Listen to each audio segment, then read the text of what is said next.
They say the invisible see everything. For 3 years, I was just part of the furniture in the O'Malley estate.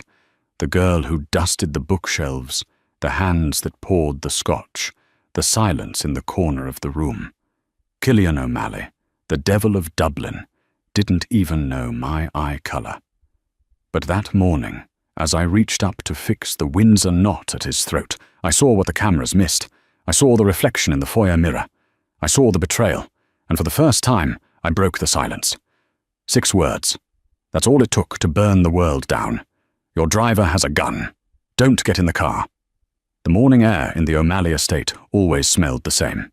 Espresso, old leather, and the metallic tang of impending violence. Nora Keating stood by the heavy mahogany doors of the master suite, her hands clasped in front of her white apron. She was 24, invisible, and remarkably good at being ignored. For 3 years, she had navigated the shark tank of the East Coast's most feared criminal syndicate without making a ripple. She knew which floorboards creaked, which guards drank on the job, and she knew that Cillian O'Malley took his coffee black with exactly 2 cubes of ice. Cillian stormed out of his dressing room. He was a man composed of sharp angles and tailored wool. At 32, he ran the O'Malley empire with a cruelty that had become legendary from Boston to Baltimore. He was handsome, in the way a storm front is beautiful, dark, imposing, and capable of ruining you without a second thought. He was on his phone, his voice a low, dangerous rumble. I don't care what Salvatore says. If the shipment isn't at the docks by noon, I'm sending his nephew back to him in pieces. Small pieces. He hung up, tossing the phone onto the side table with a clatter that made Nora flinch internally, though her face remained a mask of servitude. He stopped in front of the hallway mirror, frustration radiating off him in waves. He tugged at his tie, a strip of midnight blue silk that refused to sit right. "Damn it," he hissed, his fingers fumbling. His hands, usually steady enough to pull a trigger from 50 yards, were shaking with adrenaline. Nora stepped forward. It was a breach of protocol. She was supposed to be a ghost. But the tension in the room was suffocating, and instinct took over. "Allow me, sir," she said softly. Killian froze. He looked down, seemingly surprised to find a human being standing there, and not a coat rack. His eyes were the color of shattered ice. For a second, Nora thought he might strike her. "Do it!" he clipped, dropping his hands. Nora stepped into his personal space. The scent of him hit her. Sandalwood, expensive tobacco, and something cold and sharp. Her fingers went to work on the silk, deft and quick. She kept her eyes lowered, focusing on the fabric. But her peripheral vision was wide open. That was when she saw it. Through the open door of the suite, down the long corridor, the front entrance was visible. The heavy oak doors were open, waiting for the boss to descend. The black armored SUV was idling in the driveway. Kieran, Killian's head of transport, and a man who had been with the family for a decade, was standing by the rear door. He was checking his reflection in the car window. It was a small movement, a subtle adjust of his jacket, but Nora had grown up in a house where reading body language was a survival skill. Kieran reached into his waistband, not to the standard issue holster under his left arm, but to the small of his back. He pulled out a suppressed pistol, checked the chamber, and slid it back. Then he looked up, not at the house, but at the roof. He signaled. A quick tap to his ear. The sniper check. Nora's heart hammered against her ribs like a trapped bird. If Killian walked out that door, he was dead. If she spoke, she might be dead. She tightened the knot, sliding it up to his collar. She dared to look up, meeting Killian's gaze. His eyes were narrowed, analyzing her sudden proximity. "It's crooked," she whispered, leaning in as if to smooth the collar. Her lips were inches from his ear. "What?" Killian asked, his voice impatient. "Your driver," she breathed, her voice barely audible over the hum of the air conditioning. "Kieran.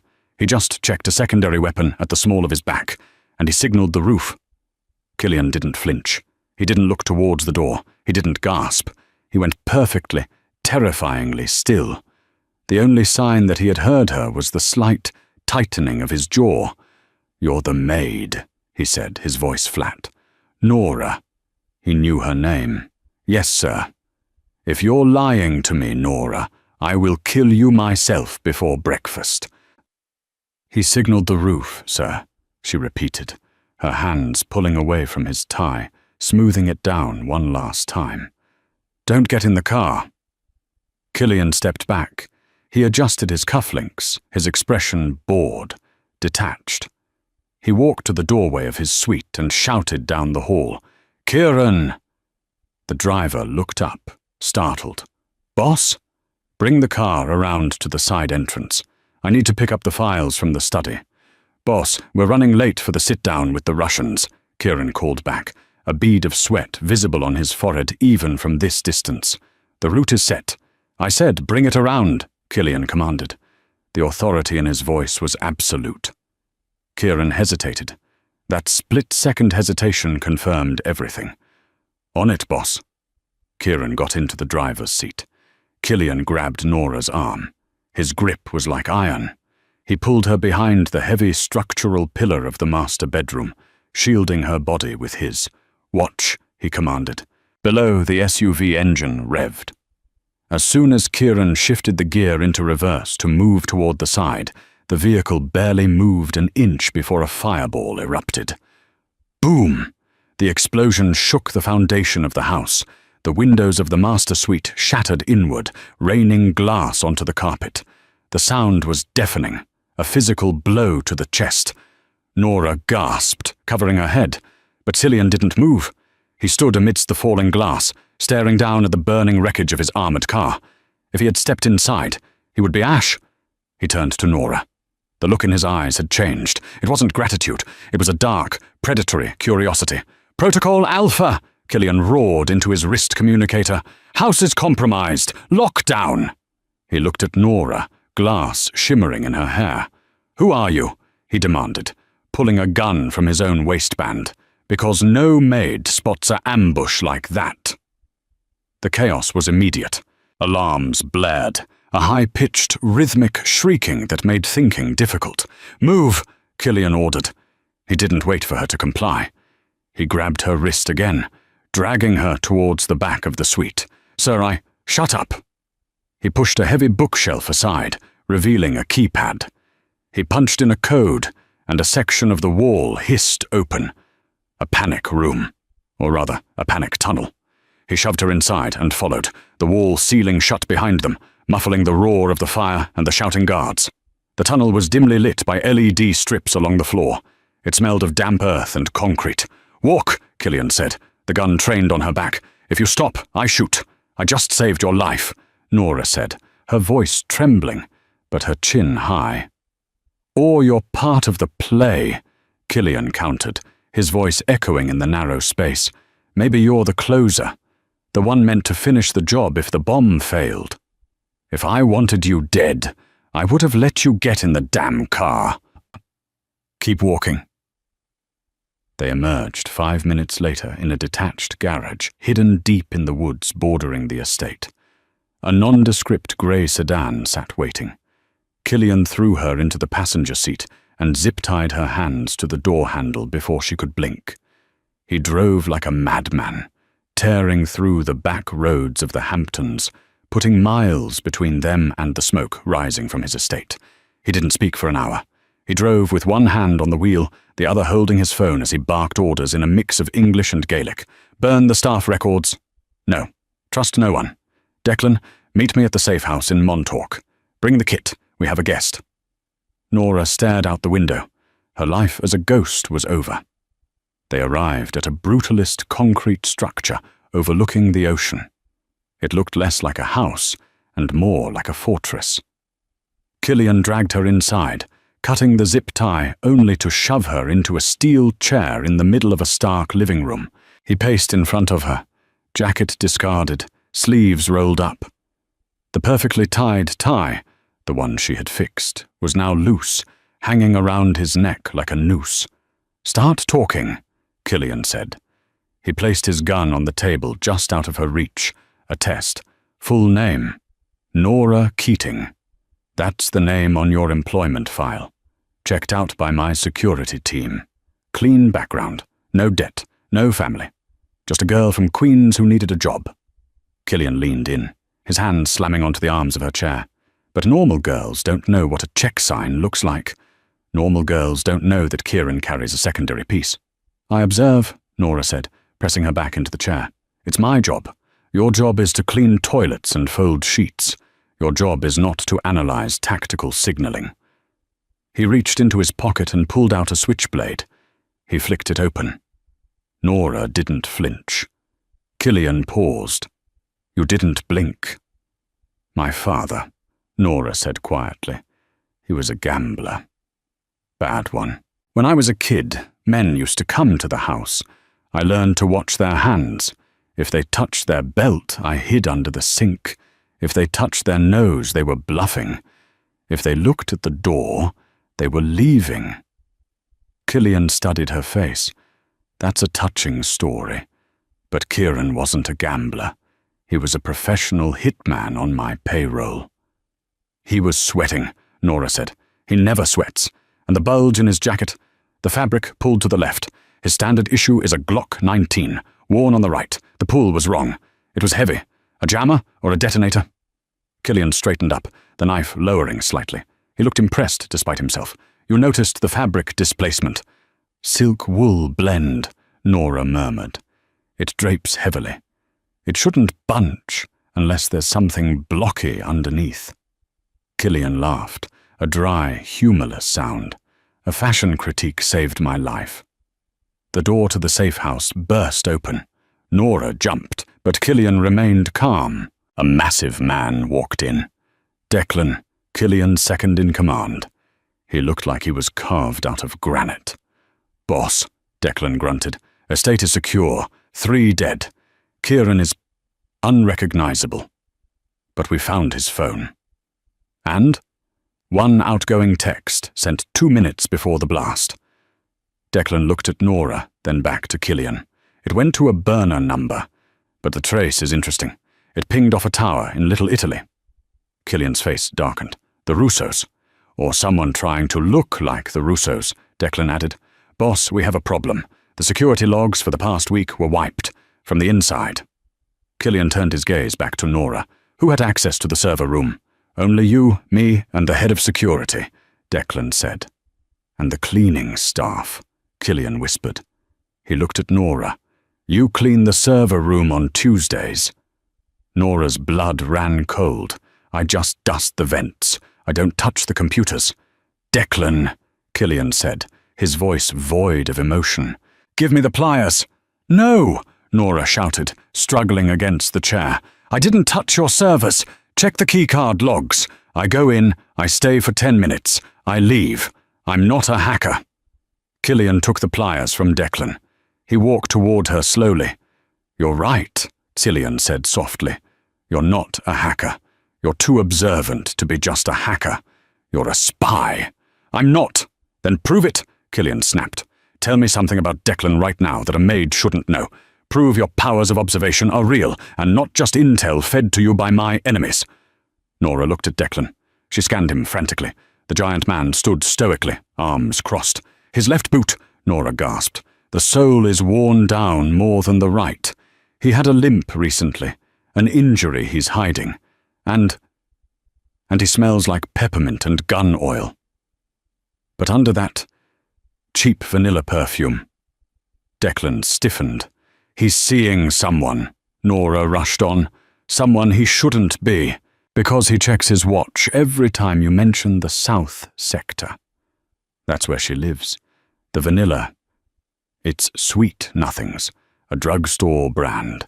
He's dating a civilian, or a pro. The room went silent. Killian looked at Declan. Declan's face turned a shade of crimson.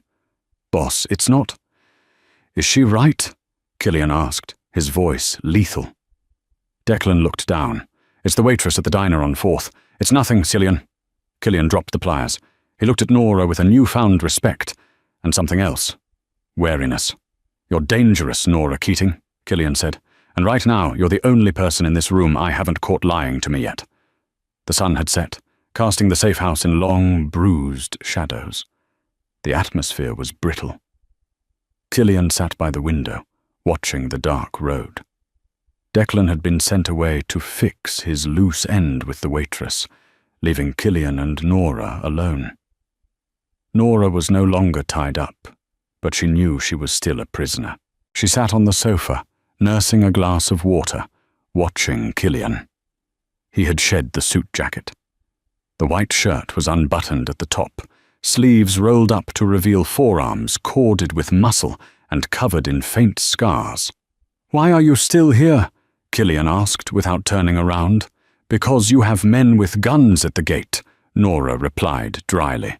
"I mean, why at the estate? With your skill set, you could have been working for the FBI, or a rival family. Why scrub floors?" Nora looked into a glass. "Invisibility is a shield, Mr. O'Malley. When you're a maid, no one looks at you. They look through you. I needed to disappear." "From who?" Nora hesitated. "My ex-husband. He's a bad man." "I'm a bad man, Nora. And you're sitting in my living room." "He's different. He's a cop, a dirty one." Killian turned to face her. "Name? Detective Arthur Lowe, NYPD Vice." Killian's eyes widened slightly. "Lowe? The man who seized my shipment in the Bronx last year?" "He has a temper," Nora said, her voice dropping. "I left him 3 years ago. I changed my name. I took the job at your estate because it was the one place the police couldn't get into without a warrant. You were my protection." Killian laughed, shaking his head. "You used the leader of the Irish Mafia as a domestic abuse shelter. That is bold. It worked. Until this morning." Killian walked over to the minibar and poured himself a whiskey. He poured a second one and handed it to her. "Drink. You'll need it." "Why?" "Because if the Russos tried to kill me, it means they think I'm weak. They think I'm distracted. They're coming for everything. And since you saved me, they'll assume you're an asset. They'll come for you too." As if on cue, the lights in the safe house flickered and died. Total darkness swallowed the room. "Get down!" Killian roared. Glass shattered as a barrage of automatic gunfire raked the front of the house. Killian tackled Nora off the sofa, covering her body with his as bullets chewed up the drywall where she had been sitting seconds ago. "They found us!" Killian cursed, crawling toward his duffel bag. "Declan must have been followed. Or he sold you out," Nora whispered, adrenaline spiking her voice. "Grab the bag," Killian ordered, ignoring her comment. "Kitchen, back exit, now!" They scrambled on hands and knees. The noise was deafening. Suppressed fire thwip, thwip, thwip, tearing through the expensive furniture. They reached the kitchen. Killian kicked the back door open but stopped. A red laser dot appeared on his chest. He slammed the door shut just as a bullet punched a hole through the wood. "Sniper cover!" he yelled. "We're pinned!" "The basement," Nora said. "There's a coal chute. I saw it on the blueprints when I cleaned the library. You cleaned the library of my main house. This is a safe house." "Rich people build houses the same way," Nora yelled back. "The architect was the same. I saw the signature on the cornerstone. There's a coal chute in the east corner." Killian looked at her bewildered. "You are the most terrifying maid in existence. Less talking, more running." They ran to the pantry door. Killian fired 3 shots blindly into the living room to provide cover fire, then followed Nora down the narrow wooden stairs into the pitch-black basement. Nora didn't need light. She felt her way along the wall, counting steps. "Here." She found the latch. It was rusted. "Help me!" Killian holstered his weapon and grabbed the wheel of the chute door. With a grunt of exertion, he wrenched it open. Moonlight spilled in. "Go," he said, boosting her up. Nora scrambled through the narrow opening, spilling out onto the wet grass of the backyard. She reached down, grabbing Killian's hand. He was heavy, but adrenaline gave her strength. She pulled him up. They were in the woods behind the house. Behind them, flashlights were sweeping the rooms they had just fled. "My car is gone," Killian said, looking at the driveway where the sedan was now riddled with holes. "We walk," Nora said. "The highway is 2 miles west. You know the geography of Montauk, too? I read maps when I'm bored." They began to run through the underbrush. Killian was breathing hard, not from exhaustion, but from fury. "When I find out who gave up this location—" "It wasn't Declan," Nora said, ducking under a branch. "Stop defending him." "I'm not. But the shooter, the timing, they cut the power first. That's military, private contractors. Declan is a thug. This is precise. This is an orchestrated coup," Killian finished. He stopped, grabbing her arm to steady her as they slid down a muddy embankment. For a moment, they were pressed together against a tree, hiding from a sweeping spotlight of a helicopter overhead. "A helicopter?" Nora whispered. "Since when do rival families have air support?" "They don't," Killian said, his face grim. "That's not the Russos." He looked at Nora. "That's a police chopper, but it's running dark. No lights except the search spot." Nora's eyes went wide. "Arthur. Your ex-husband isn't just a dirty cop, Nora," Killian said, realizing the full scope of the nightmare. "He's working with whoever wants to take my territory. They used you to get to me." "No, he doesn't know I'm here." "He knows," Killian said, pulling her closer as the light swept over the tree. "And now, we're the 2 most wanted people in New York. We can't go to my men. We can't go to the cops." He looked down at her. The maid and the mob boss, covered in mud, shivering in the woods. "You wanted to disappear, Nora?" Killian whispered, his lips brushing her forehead. "Congratulations. You're a ghost again. But this time, you're haunting the world with me." Rain began to fall, cold and relentless, washing the mud from their clothes but soaking the chill into their bones. They had walked for 3 miles in silence, avoiding the main roads, sticking to the shadows of the power lines. Killian was lagging. The adrenaline was fading, and the reality of a graze wound on his ribs was setting in. He was losing blood. Not enough to kill him, but enough to slow a man down. "We need a car," Nora said, scanning the back lot of a run-down diner off Route 27. "I can hotwire that Ford," Killian grunted, nodding toward a rusted pickup truck. "No," Nora stopped him. "New cars have transponders. Old cars have loud engines. We need something invisible." She pointed to a grey 2010 Honda Civic with a "for sale" sign in the window, parked near the dumpster. "That one. It's unlocked. I saw the owner leave the keys on the tire. It's a localized drop-off for a sale." Killian looked at her, water dripping from his dark hair. "You saw the keys on the tire from 50 yards away in the rain?" "I saw the man bend down. He didn't tie his shoe." Killian didn't argue. He was learning that arguing with Nora Keating was a waste of time. They took the car. Nora drove. Killian slumped in the passenger seat, his hand pressed against his side, his face pale in the passing streetlights. "Where are we going?" he asked, his voice rough. "The Starlight Motel in Queens," Nora said, her eyes fixed on the road. "Cash only. No cameras. The owner owes my father a gambling debt from 1998. He won't ask questions." They arrived an hour later. The neon sign buzzed with a dying E, casting a sickly pink glow over the wet pavement. Nora secured a room 104 at the back, facing the alley. Inside, the room smelled of stale cigarettes and lemon pledge. Nora locked the door, chained it, and wedged a chair under the handle. Then she turned to Killian. "Shirt off," she commanded. Killian sat on the edge of the sagging mattress. He looked at her, his eyes heavy-lidded, but intense.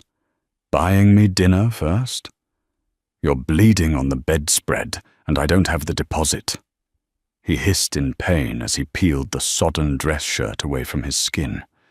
The bullet had carved a nasty furrow along his lower ribs. It was ugly, but shallow. Nora went to the bathroom and came back with a bottle of cheap vodka from the minibar and a sewing kit she'd had in her pocket, standard issue for a maid who often had to fix a hem on the fly. "This is going to hurt," she said, uncapping the vodka. "I've had worse," Killian muttered. He watched her hands. They were steady. "You're enjoying this. Cleaning up your messes. It's what you pay me for." She poured the alcohol over the wound. Killian's body seized, every muscle pulling tight, his knuckles turning white as he gripped the sheets. He didn't make a sound, just a sharp intake of breath through his nose. Nora threaded the needle. She moved in close, kneeling between his legs to get a better angle. The proximity was sudden and overwhelming.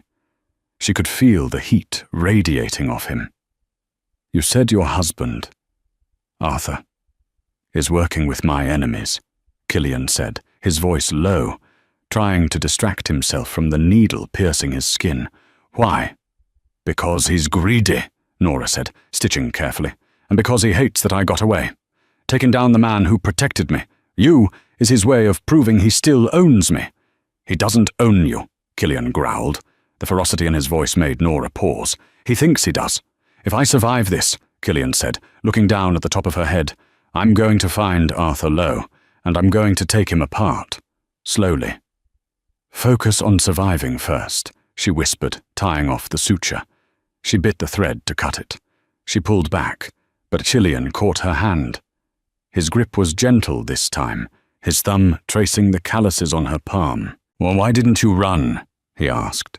"In the woods. You could have left me. You could have gone to the cops and claimed I kidnapped you. I told you I don't run anymore." Nora met his gaze. The air in the room grew heavy, charged with the electricity of two people who had just cheated death. "And besides, you're the only person who ever looked at me and saw something worth saving." Killian leaned in. The distance between them vanished. He smelled of rain, vodka, and copper blood. His hand moved to the back of her neck, his fingers tangling in her damp hair. "Nora," he breathed, his voice a low rumble against her lips. He kissed her. It wasn't the kiss of a gentleman. It was the kiss of a man who was used to taking what he wanted, desperate and consuming.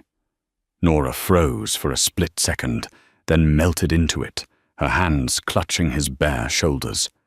It was a collision of fear and desire, a release of 3 years of silence. He pulled her onto the bed, careful of his side, his body covering hers. For a moment, the war outside didn't exist. There was only the heat of the motel room and the man who was supposed to be her boss, now unraveling in her arms. But before it could go further, Killian pulled back, breathing hard, his forehead resting against hers. "We can't," he whispered, regret thick in his voice. "Not here. Not while they're hunting us. I won't be distracted. I need you sharp." Nora nodded, breathless, her heart pounding a frantic rhythm. "You're right." Killian rolled off her, staring at the ceiling. "Get some sleep, Nora. Tomorrow we stop running. Tomorrow we go on the offense." Morning brought a grey, unforgiving light and a plan that bordered on suicidal. Killian was up before dawn, pacing the small room. The wound was stiff, but he was moving with his usual predatory grace. He had acquired a burner phone, likely stolen from a housekeeping cart, and was already making calls. "Silas," Killian said into the phone, "don't speak. Listen, I'm alive. The accounts are frozen. I need the ledger." A pause. Killian's eyes narrowed. "I don't care if the feds are watching the bank. I'm not going to the bank. I'm going to the charity gala at the Pierre Hotel tonight. I know the Russos will be there. I know Arthur will be working security detail. Bring the key to the suite, room 412. He hung up and crushed the phone under his boot. Nora sat up, rubbing sleep from her eyes. "The Pierre? Killian. That's the most public venue in the city. Every crime family in the tri-state area uses that gala as neutral ground." "Exactly," Killian turned to her, a wicked grin spreading across his face. It was the smile of the devil of Dublin. "They think I'm dead, Nora, or running. They won't expect me to walk through the front door in a tuxedo." "And what am I supposed to do?" Killian looked her up and down. "You? You're going to be the distraction. Underscore, underscore, underscore, underscore, underscore, underscore, underscore, underscore, underscore, underscore, underscore, underscore, underscore, underscore, underscore, underscore. 3 hours later, Nora stood in front of a mirror in a high-end boutique in Soho. Killian had convinced the owner to open early, with a wad of cash he'd had stashed in his boot. The dress was emerald green silk, backless, with a slit that went up to her thigh. It fit her like a second skin. It was a weapon. Killian stepped out of the fitting room in a black tuxedo, tailored to hide the bandage around his ribs. He stood behind her, watching their reflection. "You don't look like a maid, Nora," he murmured, placing a diamond necklace around her throat. "Stolen or bought," she didn't ask. "You look like a queen."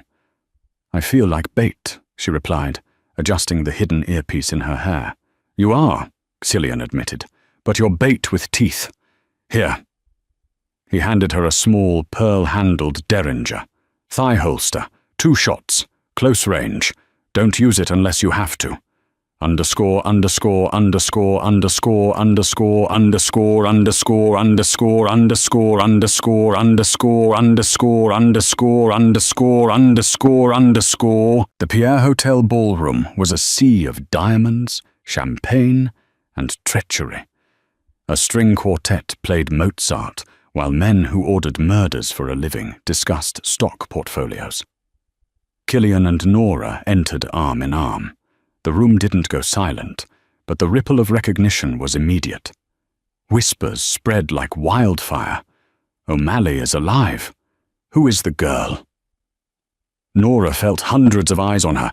She kept her chin high, channeling every ounce of icy detachment she had learned from watching Killian for 3 years. "Stay close," Killian murmured, smiling for the cameras. "Arthur is here. I saw him at the perimeter."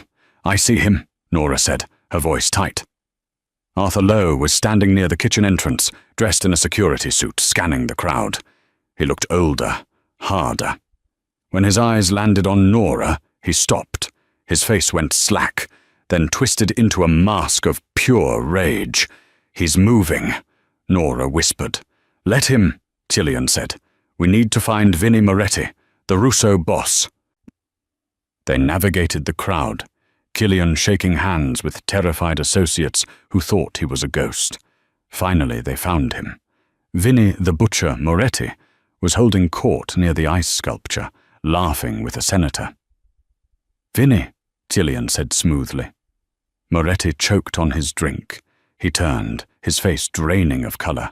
"Killian, we heard there was an accident." "A minor setback," Killian said, picking a glass of champagne from a passing waiter. "I hear you're looking to expand into the docks, Vinnie. I'd advise against it." "This is neutral ground, O'Malley," Vinnie hissed, looking around for his guards. "I know. That's why I'm here to talk. My driver is dead. My house is in ruins. Someone gave the order, Vinnie. Was it you?" "I don't use bombs," Vinnie spat. "I use knives. You know that. This smells like the Russians. Or an inside job." Suddenly, Killian's earpiece crackled. It was Silas, his lawyer. "Boss, I'm in the suite. I have the files. But you need to get up here. Now. There's something in the ledger you need to see. It's not the Russos. It's family." Killian froze. "Family? Just get up here." "Nora," Killian said, grabbing her elbow. "Plan B. We're going upstairs. Killian, Arthur is cutting through the crowd. He's got 3 men with him. Go to the elevator. I'll intercept." "No," Nora said firmly. "We stick together." She grabbed a heavy silver tray from a passing waiter's hands and, without breaking stride, hurled it into the path of Arthur's men. The crash of glasses created chaos. Screams erupted. "Run!" Nora yelled. They bolted for the service elevators. Killian slammed the button. The doors began to slide shut, just as Arthur burst through the crowd, gun drawn. Neutral ground be damned. "Nora!" Arthur screamed, his face red with exertion. "You think you can leave me for him? He's a monster!" "He's a better man than you'll ever be," Nora shouted back as the doors sealed. The elevator shot upward. Killian looked at her, breathless, a wild grin on his face. "You threw a tray of champagne at a federal agent." "It was cheap champagne," she panted. The elevator dinged at the 4th floor. They drew their weapons, Killian his silenced Glock, Nora her small pistol. They moved down the hallway to room 412. The door was ajar. Killian signaled Nora to stay back. He kicked the door open and swept the room. Clear! But it wasn't clear. Silas the lawyer was sitting in the armchair facing the door. He was dead. A single clean shot to the forehead. On the desk next to him sat a laptop, open, and on the screen was a live video feed. It was a feed of Killian's own security room, back at the estate. A voice came from the laptop speakers. Digital, distorted. "Hello, brother." Killian lowered his gun, his face turning ashen. "That's impossible." "Who is it?" Nora asked, stepping forward, looking at the screen. "My brother," Killian whispered. "Liam. He died 5 years ago. I buried him." "You buried an empty coffin, Killian," the voice on the laptop sneered. "And now I'm coming to take back the kingdom you stole from me. The bomb was just a knock on the door." The feed cut to black. Sirens wailed from the street below. They were trapped in a hotel room with a dead body, framed for murder, while a ghost from the past was orchestrating their destruction. Killian looked at Nora. The arrogance was gone. In its place was something Nora had never seen in him before, fear. "We have to go," Nora said, grabbing his hand. "Now." "Where?" Killian asked, staring at his dead lawyer. "There is nowhere left." "Yes, there is," Nora said, pulling him towards the window that led to the fire escape. "We go to the one place a dead man won't look." "And where is that?" Nora kicked the window latch open, the wind from the city howling in. "We're going to my mother's house in the Bronx." The Bronx at 2 a.m. was a symphony of distant sirens and barking dogs. It was a world away from the manicured silence of the Hamptons or the polished veneer of the Pierre Hotel. Nora led Killian through the back alley of a row of brick, semi-detached houses. They were soaked, shivering, and covered in soot from the fire escape descent. Nora stopped at a green door with peeling paint. She didn't knock. She reached under a flower pot, found a key, and turned the lock. "Shoes off," she whispered as they stepped into the warm, dimly lit kitchen. "If you wake her up, you deal with her." Killian O'Malley, the man who made grown men weep for mercy, looked around the cramped kitchen with genuine trepidation. "Who?" "My mother." They didn't make it past the refrigerator before the overhead light snapped on. Sitting at the small circular table, a cigarette burning in an ashtray, was a woman in a floral housecoat. She had Nora's eyes and a face carved from granite. A shotgun rested casually across her lap. "You're late, Nora," the woman said, her voice like gravel. She shifted her gaze to Killian. "And you brought a stray in a tuxedo." "Mum, put the gun down," Nora said, collapsing into a chair. "This is Killian, my boss. The one the news says blew up his own house." Maura Keating took a drag of her cigarette. He looked smaller in person. "Mrs. Keating," Killian began, stepping forward with his hands raised, "I assure you—" "Sit down," Maura commanded, kicking a chair out. "You look like hell. I'll make tea. If the cops come, you're in the attic. If the Italians come, you're in the basement." For the next hour, the most feared crime lord in New York sat at a formica table in the Bronx, drinking Barry's tea and eating soda bread, while Nora's mother cleaned and redressed his wound. "It's a clean shot," Maura muttered, taping gauze over his ribs. "You're lucky. Arthur used to shoot worse than this when he was drunk." Killian froze. "You knew Arthur?" "I hated him," Maura said, her eyes flashing. "But Nora, she thought she could fix him, just like she thinks she can fix you." Nora slammed her mug down. "I am not fixing him, Mum. I am saving his life. There's a difference." "Is there?" Maura looked at Killian. "My daughter has a habit of finding broken things and bleeding herself dry to put 'em back together. Don't you dare let her bleed for you." Killian looked at Nora. She was exhausted, her hair messy, wearing one of her old, oversized hoodies she'd pulled from a closet. She looked vulnerable, yet utterly invincible. "I intend to do the bleeding, Mrs. Keating," Killian said quietly. Maura held his gaze for a long moment, then nodded, Good. Now, the laptop. You said there was a feed? Killian pulled the stolen laptop from his bag. He opened it on the kitchen table.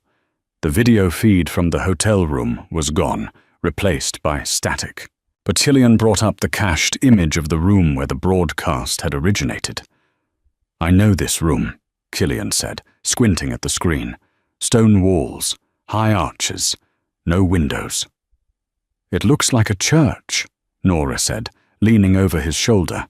No, Mora interrupted, pointing a calloused finger at the corner of the screen. Look at the floor.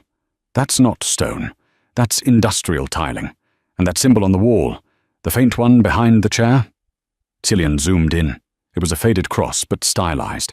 St. Jude S., Killian whispered, the blood draining from his face. The old orphanage in Hell's Kitchen. My father bought the building in the 90s to launder money through charitable donations. It's been condemned for 10 years. Why would Liam be there? Nora asked. Because that's where we grew up, Killian said, his voice hollow. Before the O'Malleys adopted us. Before we were princes of the city, we were just unwanted kids in that basement. Liam, he never left. In his head, he's still there. Killian stood up, the pain in his ribs forgotten. The realization hit him with the force of a physical blow. He's not just taking my empire, Nora. He's rewriting our history. He wants to end it where it began. We need weapons, Nora said, standing up with him. We can't walk into a condemned building with a derringer and a prayer. Mora stood up and walked to the pantry. She pushed aside a stack of canned beans and pulled a false panel from the wall. Behind it lay a small arsenal. 2 Glock 17s, a pump-action shotgun, and a box of flashbangs. Killian stared at the older woman. Mrs. Keating, who exactly are you? Mora racked the slide of the shotgun. I was a union rep for the dock workers in the 80s, son. You learn a few things about leverage. She handed the Glocks to Killian and Nora. Go, Mora said. Take my car. It's the beat-up Camry out front. Arthur knows this house. He'll be here soon. I'll hold him off. Mum, no, Nora cried. Go, Mora barked. I've dealt with Arthur Lowe before. I'll be fine. You two have a ghost to bust. Killian looked at Mora with profound respect. I will repay this debt. Repay it by keeping her alive, Mora said. They ran out into the rainy night. As they sped away in the battered Camry, Killian looked at Nora. Your family is intense. Welcome to the Bronx, Nora said, checking the magazine of her gun. Now drive. We have a brother to kill. St. Jude's orphanage loomed against the skyline like a rotting tooth. The windows were boarded up, graffiti scarring the brickwork. Rain lashed against the roof, masking the sound of their approach. Killian parked the car 2 blocks away. They moved through the shadows, scaling the perimeter fence. The courtyard was overgrown, filled with the rusting skeletons of playground equipment. There are sentries, Nora whispered, spotting the glow of a cigarette in the bell tower. 2 on the roof, 1 at the main gate. We go through the coal chute, Killian said. Nora looked at him, a small smile touching her lips. You learned. I had a good teacher. They slipped into the basement, the air thick with mold and decay. Killian moved with a cold, lethal focus. He was no longer the businessman in the suit. He was the predator returning to his territory. They cleared the lower level, taking out 2 guards with silent, efficient takedowns. Nora moved like smoke, her breathing steady. She was terrified, but she channeled the fear into hyper-awareness. They reached the heavy oak doors of the main chapel. Voices drifted from inside. He's not coming, Liam, Arthur's voice echoed. He's running. He's halfway to Mexico by now. He'll come, a second voice replied. It was raspy, broken, yet terrifyingly familiar. Killian has a hero complex. He thinks he's the savior. He saved me once. Remember? Killian kicked the doors open. The chapel was lit by hundreds of candles. In the center, sitting on a makeshift throne made of old pews, sat Liam O'Malley. He looked like a distorted reflection of Killian. The same dark hair, but wild and unkempt. The same sharp jaw, but covered in scars. Half his face was marred by burn tissue, the result of the accident 5 years ago that was supposed to have killed him. Arthur Lowe stood beside him, holding an assault rifle. "Hello, brother," Liam smiled. The skin around his burn tightened grotesquely. "You look good. Being king suits you." "Liam," Killian said, stepping into the aisle. His gun lowered but ready. "End this. Let the girl go. This is between us." "The girl?" Liam laughed. He looked at Nora, who was aiming her gun at Arthur. "Ah, the maid. The one who saw the tie. You have good eyes, darling. Shame you won't be using them much longer." "Arthur," Nora said, her voice steady. "Walk away. He's going to kill you too. You're a loose end." "I'm a partner," Arthur shouted, his eyes manic. "We're splitting the territory. I get the ports, he gets the city. And I get you, Nora. Back where you belong." "She belongs to no one," Killian snarled. "Sentimental," Liam tutted. "You were always soft, Killian. That's why Father favored me. Until I made a mistake. You burned down a tenement building with families inside because they missed a payment," Killian yelled, his composure cracking. "That wasn't a mistake, Liam. It was a massacre. I didn't kill you because I couldn't pull the trigger on my own blood. I sent you away to get help." "You sent me to rot," Liam screamed, standing up. "And now I'm going to burn it all down. Starting with you." Liam pressed a button on a remote in his hand. Click. Nothing happened. Liam frowned. He pressed it again. Click. "Looking for the C4 charges on the pillars?" Nora asked, her voice ringing clear in the chapel. Liam and Arthur froze. "While you were monologuing," Nora said, stepping forward, "I noticed the wiring running along the skirting boards. It was too new for an old building. While Killian distracted you, I cut the receiver line at the door." Killian smirked. "Like I said, she's the best." "Kill them!" Liam shrieked. Arthur raised his rifle, but Cillian was faster. He fired 2 shots. Arthur took them in the chest, staggering back, falling over the altar railing. Chaos erupted. Guards poured from the vestry. Killian dove behind a pew, returning fire. Nora rolled toward the side aisle, using the stone pillars as cover. "Cover me!" Killian yelled. Nora popped up, firing with terrifying accuracy, suppressing the guards on the balcony. Killian sprinted down the center aisle, vaulting over the debris, heading straight for Liam. Liam pulled a jagged knife from his belt, his favorite weapon. He lunged at Killian. They crashed into the altar, knocking over candles. The dry wood of the old pews caught fire instantly. The chapel began to fill with smoke. It was a brawl, brutal and ugly. Liam fought with the strength of the insane, slashing at Cillian's face.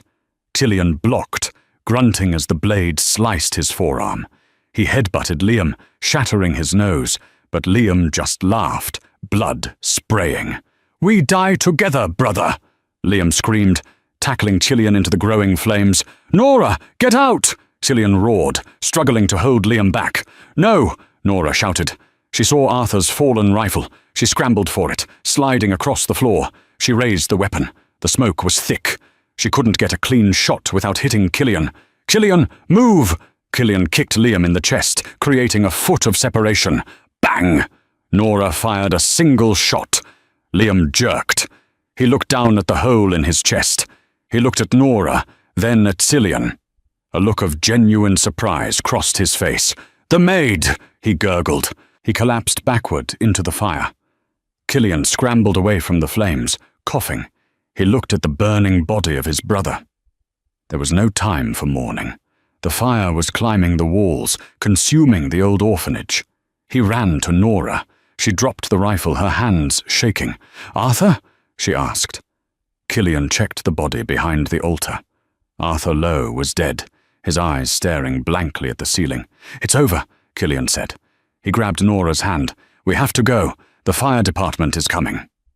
They stumbled out into the cool night air just as the stained glass windows of the chapel blew out, sending a shower of colored glass onto the wet pavement. They stood by the fence, watching the inferno. The sirens were getting louder. Killian turned to Nora. He wiped a smudge of ash from her cheek. "You saved me," he said. "Again." "I told you," Nora whispered, leaning into his touch.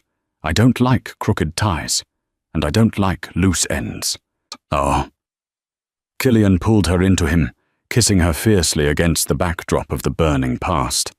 There was no hesitation this time, no pulling away.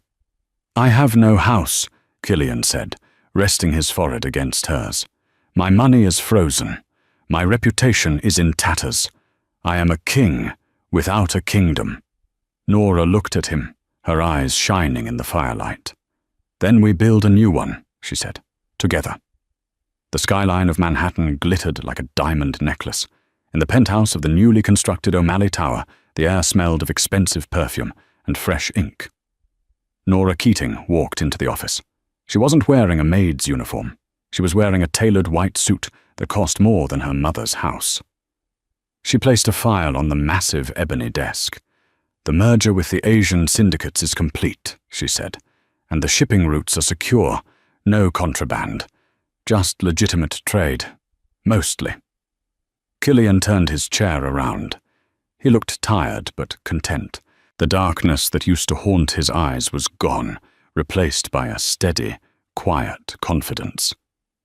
He stood up and walked over to her. "And the security?" he asked. "Tight as a drum," Nora smiled.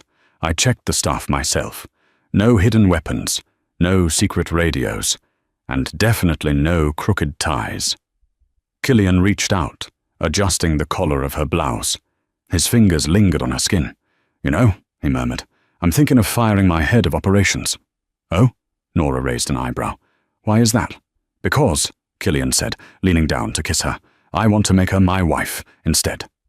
Nora laughed, a sound that was light and free. "I'll consider the offer, but the benefits package better be good. Lifetime supply of black coffee." "Deal." They stood together at the window, looking out over the city they owned. They weren't just survivors anymore. They were partners, the Devil of Dublin and the Queen of Queens, and somewhere in the Bronx, Maura Keating was sitting on her porch, drinking tea, smiling as she read the newspaper headline, "O'Malley Empire Goes Legit, a New Era." She took a sip and whispered to the air, "About damn time." And that, ladies and gentlemen, is why you always pay attention to the details. Nora Keating didn't just adjust a tie, she rearranged the entire underworld. From Invisible Maid to the throne of New York, she proved that the most dangerous person in the room isn't the one with the gun. It's the one who sees the gun before it's drawn. If you enjoyed this twisty ride of betrayal, romance and revenge, smash that like button and subscribe. We release new stories every week. Let me know in the comments. Would you have spotted the driver's gun, or would you have gotten in the car? Until next time, keep your eyes open.